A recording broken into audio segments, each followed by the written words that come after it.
vamos lá, né, no vídeo de hoje nós vamos falar um pouco sobre a CBS, né, Contribuição sobre Bens e Serviços, trazida aí pela Emenda Constitucional 132 e a Lei Complementar 214, né, parte da nossa reforma tributária. O objetivo desse vídeo é dar um contexto geral da CBS, para que nós comecemos, né, ou melhor, avancemos nessa jornada aí de preparação para os impactos da reforma tributária. Perfeito? Então, sem mais delongas, vamos dar andamento. A base legal é essa que eu apresento para vocês aqui na tela, né? Emenda Constitucional 132 de 2023 e a Lei Complementar 214 de 2025. Essas são as nossas bases legais que estão sendo utilizadas nesse material. A reforma tributária introduzida pela Emenda Constitucional 132 de 2023, ela trouxe diversos aspectos que modificam o nosso sistema tributário, principalmente a parte tributária sobre consumo, né? E, dentre esse arcabouço aí de mudanças, nós temos a figura da Contribuição sobre Bens e Serviços, a CBS, que é parte, né, uma parte do nosso IVA dual, trazido por essa reforma, que tem a característica de ser um tributo, uma contribuição de nível de competência federal, né, da União. E ela tem o condão de substituir o PIS e a COFINS, né, ao longo dos próximos anos. Então, é um sistema baseado na neutralidade e na não cumulatividade. Destaque aqui para a questão da não cumulatividade, né, a não cumulatividade plena, como está sendo divulgado nessa questão. O que é essa não cumulatividade plena? Isso significa que em todo o recolhimento, né, cada fase da cadeia produtiva, você vai poder abater os créditos que você pagou, né, dos seus insumos, das mercadorias adquiridas, dos serviços adquiridos. Então, isso significa, na prática, que essa não cumulatividade plena seria mais ampla do que a não cumulatividade que nós tínhamos na COFINS e no PIS, principalmente para as empresas, né, aplicadas às empresas do lucro real, quando elas podiam abater os créditos. Essa não cumulatividade plena, no caso da CBS, diz respeito a que você vai ter mais possibilidades de crédito, de forma a poder abater a totalidade da CBS que foi paga, né, não só da CBS, mas do IVA, pago nas modalidades anteriores, certo? Então, isso é que está, digamos assim, é um dos cernes desse tributo, perfeito? Essa fundamentação constitucional, né, através da emenda, fica consignado no artigo 195, inciso 5 da Constituição Federal, e ela tem as alíquotas, que é um dos grandes pilares da discussão. Essa alíquota ainda não está definida, né? Ela vai ser definida de forma geral, uma alíquota de referência, né? No caso da CBS, é uma alíquota única para a União, que vai ser definida pela União. No caso dos estados, aí a gente passaria a figura do IBS, que vai ter uma alíquota referencial de nível nacional, e os estados em conjunto com os municípios, vão definir as suas alíquotas. No caso da CBS, teremos uma alíquota federal que vai naturalmente valer para toda contribuição do CBS, uma vez que esse tributo é federal. A instituição da CBS, ela vai passar pelo seguinte cronograma. Agora, em 2025, né, tivemos a publicação da Lei Complementar 214, então, vamos ter algumas regulamentações ainda, já estamos em fase de testes, né? Algumas empresas selecionadas e indicadas começaram a fase de teste da CBS agora a partir de 1º de julho, então isso já está em teste. O que está em teste? Os códigos de situação tributária, a parametrização de emissão de notas fiscais, enfim, tem vários testes em andamento para que em 2026 comece a ser feito no ambiente de homologação, certo? Isso é fundamental para testar o sistema, para validar se o sistema vai efetivamente funcionar, né? Porque em 2026 nós vamos ter a instituição da cobrança, vai ser numa alíquota de 0,9%, o IVA vai ser cobrado no total de até 1%, a alíquota de teste, sendo que desse 0,1% seria tributo estadual, teremos a alíquota de 0,9% da CBS a ser cobrada, para 2026, certo? Se vai haver ou não esse recolhimento efetivamente, alguns pontos ainda podem ser tratados, mas de qualquer forma ele vai funcionar como teste para verificar o funcionamento, qual seria a base arrecadatória, seria o produto da arrecadação, que vai interferir diretamente na substituição plena disso, que deve ocorrer a partir de 2027, que vai substituir o PIS e a COFINS, certo? Pois bem, além disso, nós temos aqui também, que eu quero comentar com vocês, as hipóteses de incidência. Antes, só reforçar que, para 2026, é importante que vocês, enquanto empresas, o que vocês precisam já ter em mente? Que já vai ter informações referentes ao IVA, né, a CBS e ao IBS, em documento fiscal. Então, os documentos fiscais já precisam ser adequados, consequentemente, seus softwares já precisam estar em andamento, em período de adaptação, funcionando, para que vocês consigam trabalhar efetivamente. É importante conversar com o seu fornecedor de software, no sentido de preparar o seu software para emissão de documentos fiscais e cálculos que incluam já os novos tributos trazidos pela Lei Complementar 214, certo? Isso é muito importante, talvez seja o ponto mais importante para as empresas estarem atentas essa questão para 2026, é essa questão do sistema de emissão de documento fiscal, certo? Hipóteses de incidência da CBS, então, no artigo 4º e 5º da Lei Complementar 214, e operações com contraprestação. Isso inclui venda, locação, prestação de serviço, em alguns casos até bonificações, devolução de capital com bens, aqui sempre condicionando a quando houve o aproveitamento de créditos, certo? E algumas operações com partes relacionadas. Também, nesses casos, vão ter pontos específicos que nós vamos comentar em vídeos mais detalhados. Hoje é uma visão geral, não vamos entrar nesses níveis de detalhes. Mas é importante saber que essas são operações que estarão sujeitas ao novo tributo. Destaque aqui para a locação, certo? E para o serviço. Vocês percebam que nós agora temos uma base muito mais ampla, que é algo, inclusive, que eu quero compartilhar com vocês daqui a pouquinho. Não incidências em imunidades, aqui manteve-se praticamente os preceitos constitucionais, né? Não incide sobre rendimento financeiro, transferências internas, participações societárias, e temos a questão das imunidades, para exportação, para entidades religiosas, partidos políticos e livros, que são situações que já existiam no sistema tributário, né, para outros tributos sobre o consumo, previstos na nossa Constituição Federal, e essa parte não foi alterada, não foi mexida pela emenda. Base de cálculo. Valor da operação, incluindo encargos, fretes e tributos, certo? Tributos que não sejam as próprias CBS, IBS e IPI. Pode-se excluir disso CBS, a própria CBS, né, o IBS e o IPI, e os descontos incondicionais, além de reembolso. Destaque aqui nessa questão da base de cálculo que esses tributos eles serão tributos por fora, ou seja, diferente de tudo que a gente tá acostumado hoje em termos de PIS, de COFINS, de ICMS e ISS, que são impostos por dentro, ou seja, que eles estão inclusos na própria base de cálculo, né? Apesar de todas as discussões que se teve, no modo geral das pessoas comuns trabalharem, esses tributos eles compõem a própria base de cálculo, certo? Mesmo após a discussão da tese lá da exclusão do ICMS, da base de cálculo do PIS e da COFINS, certo? Feito esse parêntese, o empresário, de um modo geral, e nós mesmos, os próprios contadores, os próprios operadores, estão habituados aos impostos por dentro. Então, quando se fala de R$100 com a alíquota de 12%, você está imaginando que você vai emitir uma nota de R$100, o cliente vai te pagar R$100, e depois você vai pagar os 12. No caso dos novos tributos, isso vai mudar, os impostos serão por fora.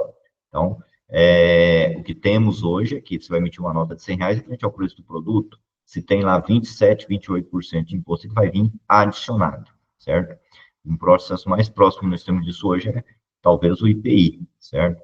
Então, isso é uma mudança muito importante que vai interferir na forma de cálculo, na precificação, na cabeça de como as pessoas operam seus tributos, como precificam. Isso é a mudança, talvez, mais brusca que o empresário, que todos nós que lidamos com tributos, inclusive o consumidor, irão sentir na prática, certo? essa questão do imposto ser por fora e não por dentro.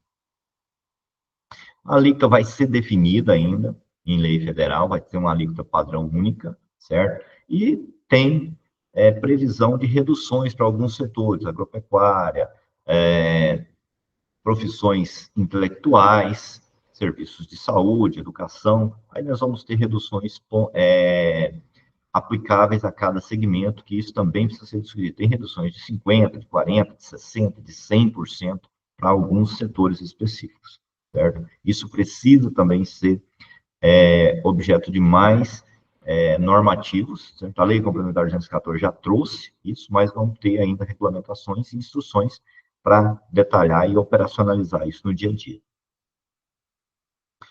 Contribuinte e responsável tributário. A regra geral, está no artigo 3º, inciso 3, é que o fornecedor é o contribuinte. Então, o fornecedor, em tese, é quem vai pagar esse tributo, certo? Ou melhor, quem vai fazer o processo de cobrança, certo? O responsável.